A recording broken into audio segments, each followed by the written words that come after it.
Thank you for sunshine. Di naman halatang na-miss ko si Mr. Sun. So, ayun pa. Madami pang nakasalang. Boo! Oops! Bumigay. Bumigay ang aking sampayan. So, ayan. Finix ko ulit ng aking sampayan. Nakakita ko ng goma dun sa bakura namin. So, ito na siya. Ayan.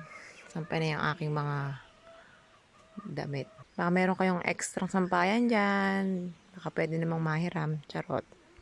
Buti na lang hindi nahulog sa taing maninok yung aking sinampay. Yan, inamoy-amoy ko naman. Wala namang amoy tae.